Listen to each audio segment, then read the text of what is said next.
તો નમસ્કાર મિત્રો, ફરી એકવાર સ્વાગત છે તમારું। સત્તાધારને લઈને મોટા સમાચાર સામે આવી રહ્યા છે। હાલ વાત કરીએ સત્તાધારની, તો સત્તાધાર ખૂબ જ સોશિયલ મીડિયામાં વાયરલ થઈ રહ્યો છે। વિજય બાપુ અને નીતિન ચાવડા વિશે પણ ખૂબ જ ચર્ચા ચાલી રહી છે અને સત્તાધારના મહત્વ વિજય બાપુના વિડીયો સોશિયલ મીડિયામાં ખૂબ જ વાયરલ થઈ રહ્યા છે। નીતિન ચાવડા સત્તાધારના મહત્વ વિજય બાપુના ભાઈ નીતિનભાઈ ચાવડાએ તાજેતરમાં મીડિયાને જણાવ્યું છે કે સત્તાધારના મહત્વ નાણાકીય વ્યવહારો ખૂબ જ ચોંકાવનાર છે, તેમજ તેની ભવિષ્ય પ્રવૃત્તિઓ અવિરતપણે ચાલુ છે, તેમજ સત્તાધારમાં કામ કરતા નાના માણસો, સેવા કરતા દાતાઓને વિના કારણે, ગીતાબેનના કારણે ખૂબ જ માર મારવામાં આવે તેવો વિડીયો પણ સોશિયલ મીડિયામાં ખૂબ જ વાયરલ થઈ રહ્યો છે। તો મિત્રો, સત્તાધારને લઈને મોટો ખુલાસો થઈ રહ્યો છે અને સત્તાધારના વિવાદના મામલે આ ભાઈ શું કહી રહ્યા છે તે પણ જુઓ।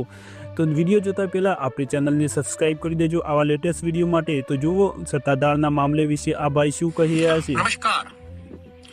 સત્તાધારની જગ્યા બારામાં અમિતભાઈ શાહને સીબીઆઈ ની તપાસ માટે પત્ર લખ્યો છે। શા માટે?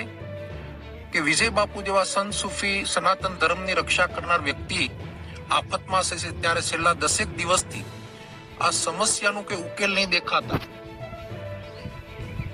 સરકારશ્રીને વિનંતી કરીશ કે પાયા વિહોણા આરોપ લગાવનાર વ્યક્તિ ઉપર કાયદેસરની કાર્યવાહી થાય અને સીબીઆઈ તપાસ થાય અને જે ધર્મ પ્રેમી લોકો સત્તાધારની સાથે આસ્થાથી જોડાયેલા છે એ લોકોના શ્રદ્ધાના વિષય ઉપર કોઈ સંદેહ ઉભો ન થાય ત્યારે તાત્કાલિક ધોરણે સીબીઆઈ તપાસ થાય અને સીબીઆઈ તપાસથી આરોપ લગાવનાર વ્યક્તિને પૂછપરછ થાય। આની પાછળ સંસ્થાને હડપ કરનાર વ્યક્તિ કોણ છે એને બહાર લાવી અને કડક કાર્યવાહી